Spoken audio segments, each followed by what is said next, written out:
अरे ओछू नाक पण असली नाक। MDH काश्मीरी लाल मरचानी पाउडर।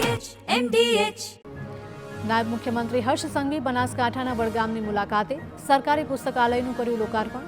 તાલુકા પંચાયત ચોકથી પુસ્તકાલય સુધી કાર્યકરો અને સમર્થકો સાથે કર્યો રોડ શો। રોડ શોમાં મોટા પ્રમાણમાં માનવ મેદની ઉમટી।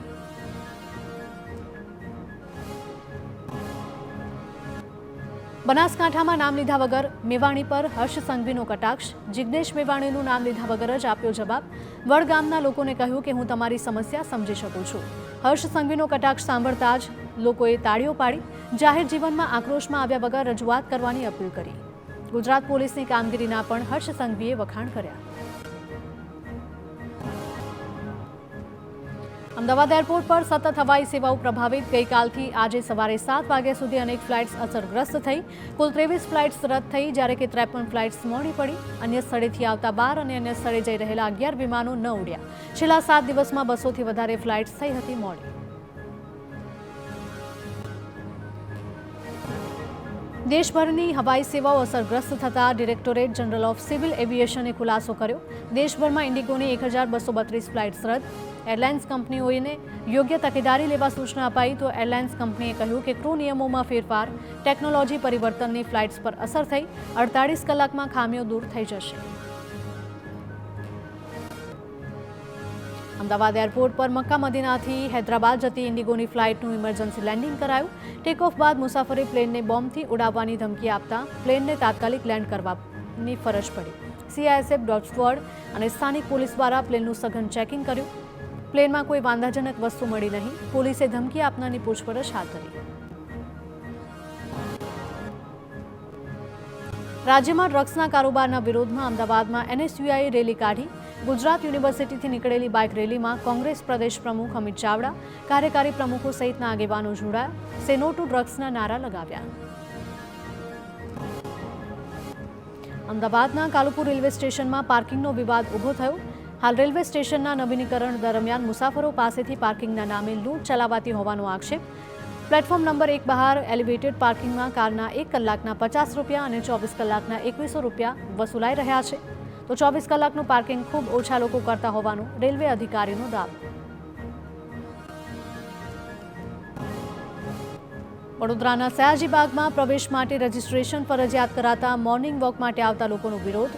ન્યાયની માંગ સાથે બેન્ડ સ્ટેન્ડ પાસે કમાટી બાગ બચાવોના સૂત્રોચ્ચાર કર્યા।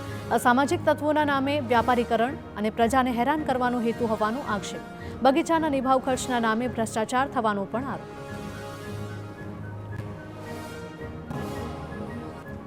વડોદરા શિનોરના બાબડિયા ગામે પ્રાકૃતિક કૃષિ પરિસંવાદ કાર્યક્રમમાં આચાર્ય દેવવ્રતે હાજરી આપી। ખેડૂતોને પ્રાકૃતિક ખેતી તરફ વાળવા હાંકલ કરી। રાસાયણિક ખેતીને લીધે બીમારીનું પ્રમાણ વધ્યું છે, ત્યારે જરૂરી છે કે લોકો પ્રાકૃતિક ખેતીથી એવી રીતે જોડાઈ જાય કે ફેમિલી ડોક્ટર રાખવાનું જ ભૂલી જાય।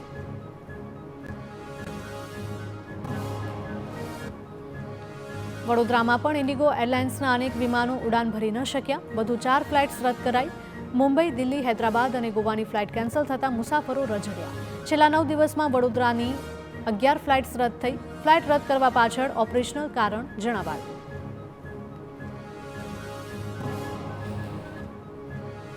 વડોદરાના સેવાસી વિસ્તારમાં ડ્રેનેજ લાઇનનો વિરોધ। વુડા દ્વારા નાખવામાં આવી રહેલી વરસાદી પાણીની લાઇનનો સ્થાનિકોએ વિરોધ કર્યો। વરસાદી પાણીના નામે ડ્રેનેજ લાઇન નાખવામાં આવતી હોવાનો દાવો। સ્થાનિકોએ વાંધો ઉઠાવતા વુડાએ કામગીરી અટકાવવી પડી હતી। બિલ્ડર્સને ફાયદો કરાવવા આ લાઇન નાખવામાં આવતી હોવાનો સ્થાનિકોનો આરોપ। વડોદરામાં હરણી બોટકાંડ બાદ વિદ્યાર્થીઓને સ્વિમિંગ શીખવાડવાની પોલિસી બનાવી તંત્ર નિંદ્રાધીન થયું। પ્રશાસને માત્ર 10 રૂપિયામાં બાળકોને તરણ શીખવાડવાની કરી હતી જાહેરાત, પરંતુ જાહેરાત માત્ર કાગળ પર રહેવા પામી। વિદ્યાર્થીઓની સંખ્યા સામે પૂરતા સ્વિમિંગ પુલોનો પણ અભાવ છે। વાલી મંડળ અને અપક્ષ નેતા દ્વારા ભ્રષ્ટાચારના આક્ષેપ કરાયા। તંત્રએ કહ્યું કે 1 વર્ષ સુધીમાં કામગીરી પૂર્ણ કરાશે। તલાટીઓને શ્વાન પકડવાની કામગીરી સોંપાતા ઉઠ્યો વિરોધનો સૂર। ગુજરાત રાજ્ય તલાટી મહામંડળે સરકારને લેખિતમાં રજૂઆત કરી। તલાટીને અનેક જવાબદારી હોવાથી શ્વાન પકડવાનું કામ ન સોંપવા અપીલ। SIR, કૃષિ પાક નુકસાનના સર્વેની કામગીરી પણ ચાલુ હોવાની તલાટી મંડળની રજૂઆત। મંડળે આંદોલનની પણ ચેતવણી ઉચ્ચારી। બનાસકાંઠાના પાલનપુરમાં જાહેર માર્ગ પર દબાણની સમસ્યા। લારી ગલ્લા ધારકો પાથરણા બાળાઓએ અડીંગો જમાવી દેતા ફૂટપાથ અને સર્વિસ રોડ બ્લોક થયા, જેના લીધે રાહદારીઓ રોડ પરથી ચાલવા મજબૂર. દબાણ હટાવવા તંત્રના વિભાગોની એકબીજા પર ખો, તંત્ર નાણાં ઉઘરાવતું હોવાનો પણ આક્ષેપ.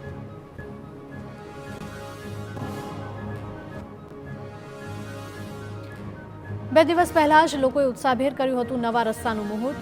2 દિવસમાં જ રસ્તો તૂટી જતા કોન્ટ્રાક્ટર પર ભ્રષ્ટાચારનો આક્ષેપ. વિરોધને પગલે અધિકારીઓએ સ્થળ પર પહોંચી હાથ ધરી તપાસ. જિલ્લા પંચાયત દ્વારા નબળી ગુણવત્તાના રોડ બનાવાતા હોવાના આક્ષેપો.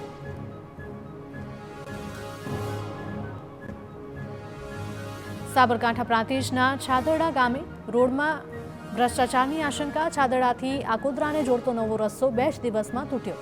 રોડનું કામ નબળી ગુણવત્તાનું કરાયું હોવાનો સ્થાનિકોનો આક્ષેપ. હાથેથી ઉખડી જાય તેવો રસ્તો બનાવતા વિફર્યા ગ્રામજનો.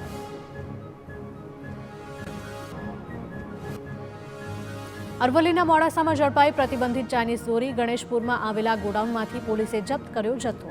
480 ચાઇનીઝ દોરીની રીલ કબજે કરી એક આરોપીની ધરપકડ કરાઈ. ઉત્તરાયણ પહેલા પોલીસની મોટી કાર્યવાહી.